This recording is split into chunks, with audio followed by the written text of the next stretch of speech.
Life, do you hear me? Give my creation life! Are you sure this is how they did it? This is astronomer Frank Drake. He had an equation, a probability argument about life out there. R asterisk. How many stars born every year in our galaxy? Perhaps 6 or maybe 7. FP. How many stars have planets? Probably most of them. And E. Number of planets within those systems that support life? Likely 1, maybe a few. FL. Those planets that actually have life. FI. How much of that life is intelligent? FC. How much of that smart life develops technology? And L. Does any of that intelligence survive long enough to talk to each other? For this story, we will focus on FL, the probability of life developing on a planet. Confirmed number 1. Number of scientists figuring out the origins of life on this planet. Officially a few hundred. They have a logo. Here are 2 of those scientists. This one suggests that life erupted deep beneath the sea. This one suspects life bubbled up in a hot little puddle. Both are astrobiologists, advancing the study of life here and beyond. We're doing a recipe for the chemical building blocks of life. And today I have turned my kitchen into a biochemical laboratory to show you what some scientists think could have been nature's recipe for life on this earth.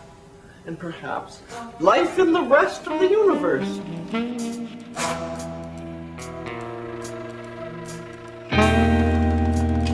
This is a meteorite, the Murchison meteorite.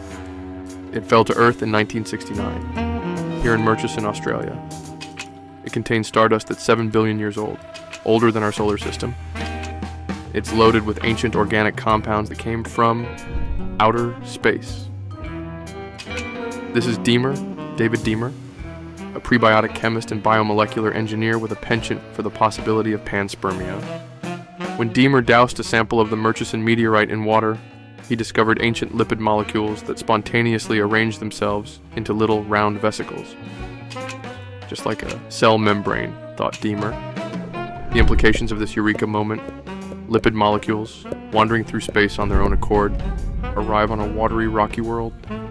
And while bathing in H2O, those lipids spontaneously organize themselves into cell-like structures, a cozy cocoon for the chemical complexities of prebiotic life.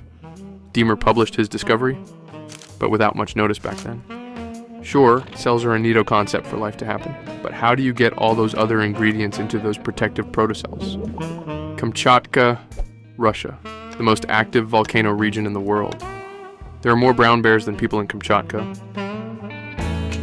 Deamer was pondering Darwin's warm little pond theory. What about hot frothy puddles, thought Deamer. So Deamer dumped some raw materials for life in one of Kamchatka's hot little puddles. And wait for it. Poof, within minutes there at the edge, membrane-like bubbles that encapsulate those raw materials for life. So Deamer's origin theory: when the water evaporates, those bubbles break up into layers of lipids, with the raw materials in between. Rehydrate and voila, those lipids spontaneously spring back into vesicles, pregnant with the potential for life. Sure, it might take a few billion false starts of random sequencing, but rehydrate and dehydrate enough times, and you might just get the right combo for the makings of primitive cellular life. And that was a breakthrough that got noticed. Did volcanic hot springs harbor the first living organisms? Or instead, did life emerge from deep below early Earth's oceans?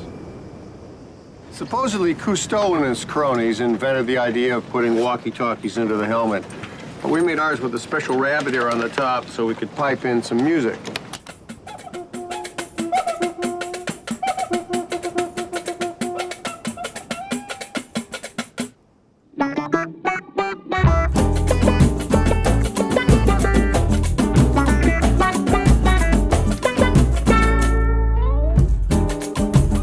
The deep sea, a world of crushing pressures, extreme cold, and darkness.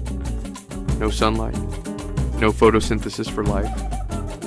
Here, hiding at the bottom of the seafloor, a hydrothermal vent, a very hot spring erupting between Earth's tectonic plates. This is Alvin, a submersible that has made over 5,000 deep dives since the 60s. You can fit one pilot and 2 scientists on the inside. When word got out about some temperature anomalies off the coast of Galapagos, an Alvin crew went to investigate. And what a surprise. They discovered an entirely new ecosystem flourishing in the clouds of black smokers. Not smoke, but microbes, metabolizing energy from the chemical chaos seeping out of the smokers. And eating those microbes? Fantastic creatures galore. And this human creature, John Baross, a marine microbiologist with a soft spot for seemingly uninhabitable environments that turn out to be habitable. Baross asked the Alvin crew to save samples of their extraordinary find. The only available preservative? Their ship's supply of rum and tequila. Or so the story goes. After analysis of the samples, Baross and colleagues posited a radical theory at the time. They suggested these deep-sea vents are the perfect chemical reactors for abiotic synthesis. In other words, a laboratory for life. At the time, a leading origins of life researcher poo-pooed it. But you cannot suppress the evolution of scientific theory. The vent hypothesis stuck, and with it, our fundamental understanding of life. As it turns out, life thrives in all kinds of alien environments.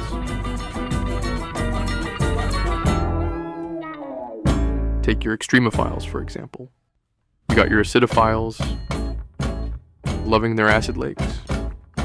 You got your psychrophiles enduring below freezing temperatures. How about this square-shaped halophile that thrives in extremely salty situations? You find Deinococcus radiodurans in nuclear waste sites. And the beloved tardigrade, surviving all kinds of extremes, with its unique superpower, inducing near-death experiences, only to spring back unscathed. And Baross's expertise, thermophiles, thriving in high temperatures as hot as 122 degrees Celsius. Naturally, just a day after Mount St. Helens erupts, you'd of course find the intrepid Baross probing for thermophiles, just minutes before another eruption.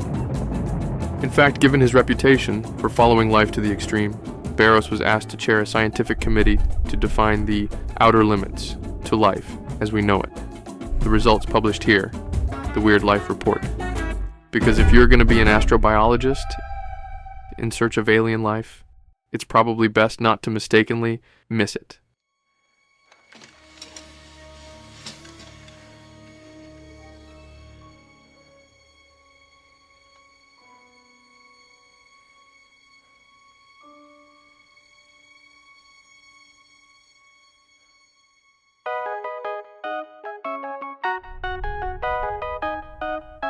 So, now that we know, thanks to our friends the astrobiologists, that Earth life is way weirder than we first imagined, emerging from extreme ecosystems and exploiting ever-changing environments. So how then do we search for so-called alien life? Do we look for its evidence around ancient hydrothermal fields like those we find on Mars? Or go below the deep, icy oceans of Europa in search of hydrothermal vents? Maybe some methanotropes feeding at the shores of Titan's methane lakes? And don't forget our exotic exoplanets.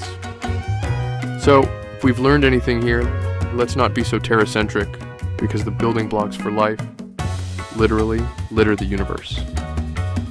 And the probability for life to develop on a planet? 1, 2, or how about infinity?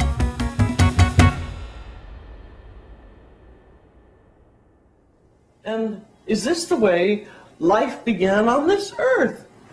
Who knows? And is this same process taking place on other planets?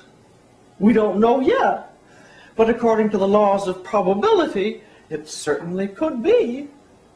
So, that's all on the chemical building blocks of life in primordial soup.